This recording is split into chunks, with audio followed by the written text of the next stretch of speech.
श्री गणेशाय नमः। सियावर रामचंद्र भगवान की जय। पुरुषोत्तम महात्म्यम 12वां अध्याय। नारद जी बोले, जब भगवान शिव चले गए तो शोकग्रस्त उस वाला ने क्या किया। श्री नारायण बोले, इस प्रकार श्री कृष्ण से पांडुपुत्र युधिष्ठिर ने प्रश्न किया था। मैं तुमसे उसका संवाद कहता हूँ, सुनिए। श्री कृष्ण बोले, जब शिवजी चले गए तब हे राजन, उस बाला का तेज नष्ट हो गया। इससे वह बहुत डर गई एवं ऊंची ऊंची श्वास चलने लगी और आंखों से आंसू गिरने लगे। उस तपस्विनी बालिका के हृदय में अग्नि सी जलने लगी, अंग प्रत्यंग में धड़कन सी होने लगी। अग्नि से जले पत्तों वाली बेल के समान वह झुलस गई।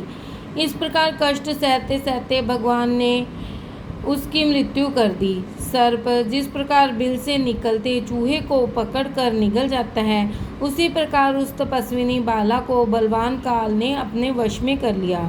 उसी समय धार्मिक राजा यज्ञसेन द्रुप यज्ञ की बहुत सी सामग्री एकत्रित कर यज्ञ कर रहे थे। उन्हीं के यज्ञ करते हुए यज्ञ कुंड से वही बाला सोने की कांति वाली प्रकट हुई, जो कि हे राजन द्रौपदी नाम से विख्यात हुई।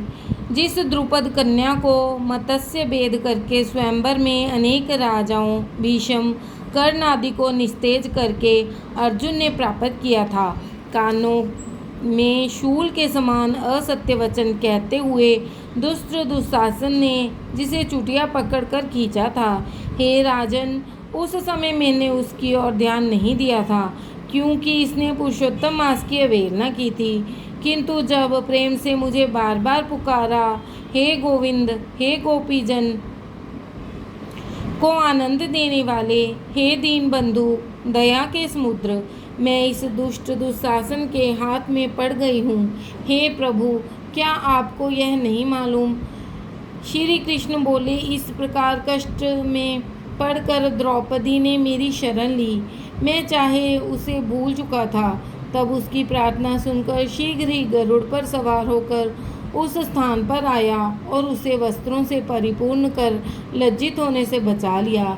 इतना होने पर भी पुरुषोत्तम मास की अवहेलनावश मैं उसकी तरफ से उदासीन रहता था, क्योंकि पुरुषोत्तम मास के विरोध को मैं गिरा देता हूँ। इसलिए मैं आगामी पुरुषोत्तम मास की तुम सेवा करो। 14 वर्ष पूरा होने पर तुम्हारा कल्याण होगा। हे पांडुपुत्र, इस द्रौपदी के बाल जिन्होंने खींचे थे या देखे हैं, मैं उन दुष्टों की स्त्रियों को केशहीन करूँगा।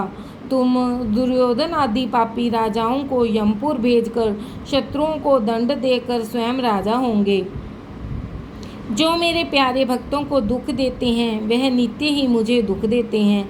मैं उस दुष्ट की ओर देखता भी नहीं हूँ, उसे यमराज दंड देते हैं। श्री नारायण बोले, श्री भगवान कृष्ण ने इस प्रकार द्रौपदी एवं पांडवों को समझाया और द्वारिका जाने की इच्छा से कहने लगे, हे राजन, द्वारिकावासी मेरे विरह में व्याकुल हैं।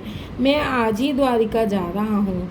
श्री नारायण जी बोले, इस प्रकार कहकर चलने को उद्यत देखकर गदगद हो पांडव बोले, हे जनार्दन, आप हमारे जीवनदाता हैं, आप हमारी रक्षा करें। हे जगत परते, हमें कहीं भुला न देना। हमारे चित्त रूपी भ्रमरों को अपने चरण कमल में स्थान दो, वही हमारा जीवन है, आप ही हमारे आश्रय हैं।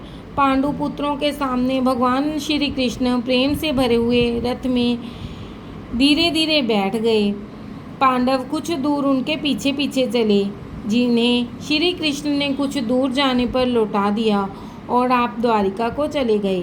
श्री नारायण बोले, श्री कृष्ण के द्वारिका चले जाने पर राजा युधिष्ठिर तपस्या करते हुए तीर्थों में विचरने लगे।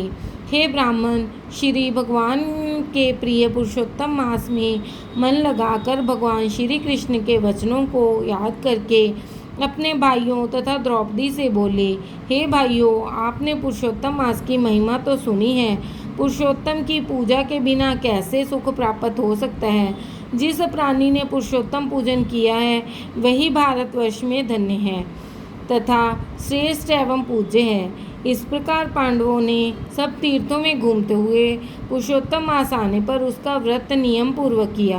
अंत में भगवान श्री कृष्ण की कृपा से 14 वर्ष पूर्ण होने पर उन्होंने निष्कंटक राज्य प्राप्त किया।